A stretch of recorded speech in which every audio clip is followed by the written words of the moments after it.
New York City has always been a diverse population, balanced between the haves and the have-nots.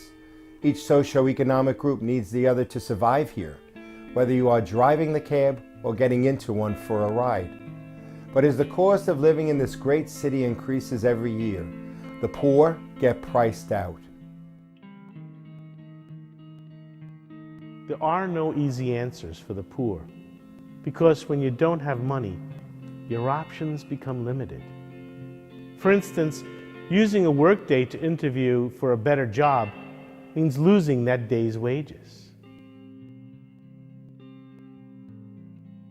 St. Francis Food Pantries and Shelters has been responding to the needs of our clients for over 40 years. Back in the 1970s, we provided meals and groceries to the poor living in SROs. Like any good organization, we have been evolving over the years as the needs of our brothers and sisters have been changing. Today, the St. Francis Food Pantry has grown to a network of organizations that include over 30 food pantries, shelters, counseling centers, clothing programs, reading programs, and feeding programs. While each location stands by itself, each is able to lean on others for support when needed. Government programs are being cut back as state and city budgets get trimmed during these difficult economic times. With less available, our resources get stretched. Even so, our own approach differs from government provisions in that we take the time to know the people that are asking for help, so we become a trusted friend. Our goal has always been to fill every empty stomach, to provide people with food so they can meet the challenges of their day. But our involvement is hands-on, so we can break bread with our brothers and sisters and make the experience memorable for both of us. There is nothing we would love more than to help everyone move up the socio-economic ladder and close down our organization. But we know that will never happen, so we continue to do what we can, and we thank you for your support that makes it all happen.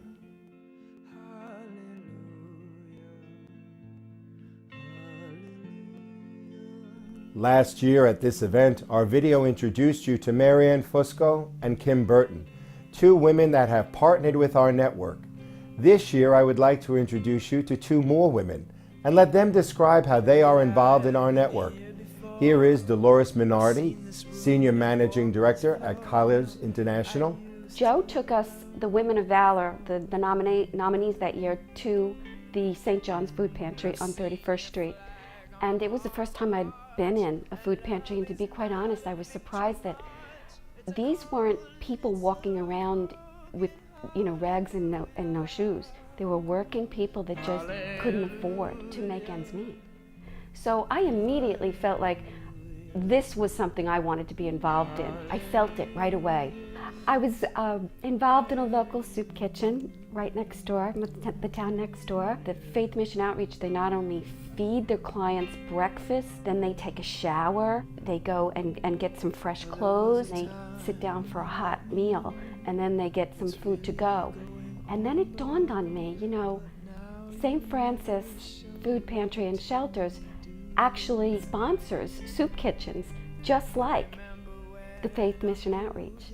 So I spoke to Joe and said, I'm involved with a food pantry. I think that they could really benefit from your resources. And Joe immediately says, oh, tell them to give me a call. And I thought, gee, that would be wonderful, but how would I ever get the stuff, How am I going to transport it? They're located in Manhattan. I didn't think it would ever happen. But then when I spoke with them and they told me that they also deliver, when I heard that, oh my God, that's great. I got clothes from them, coats that is so needed. They also sent food over, and I needed turkeys at Thanksgiving time. It was a real blessing for all of us. And here is Dr. Lillian Ryan. I first met Joe Sano and Father Francis 10 years ago, when my husband Joe Ryan was actually an honoree. I've gone through all of their theater fundraisers. I've gone to a few lunches, serving lunch. And at one of those lunches, I happened to be standing next to Mrs. Joe Sano. We were sharing stories about children, and I mentioned that I volunteer in a similar fashion, serving lunch at Oasis. And as I say that, Joe Sano strolls by. You know how he walks the room to see who needs what. He says, "Where is that? What do they need? Tell me about this place." It's a multi-service organization. They don't have to go to this place to get referred for this, and they don't have to go here to get that. They get everything here: education, food, clothing, pantry items, daycare for their kids while they're in school, daycare for their kids if they're working, and once they get a job, they have daycare. We have that after-school program so the kids, when they leave school, have a place to go. So we provide all that for them here in a very safe, contained environment with people that they trust. Send me all the information on Monday on an email. I send him Mr. Jim Walsh's information. He's the Director of Social Services here at Oasis. And Jim calls me the next day on a Tuesday and tells me, "This guy's going to send us a truck of food," he says. He says, "You better believe it, it'll be there." He says, "I hope that it lasts through Friday at least, because we have a lot of people in need." 3 weeks, we had enough food for 3 weeks to hand out. Hundreds of bags of food went out. My name is Joe Sano. I'm the Executive Director of St. Francis Food Pantries and Shelters.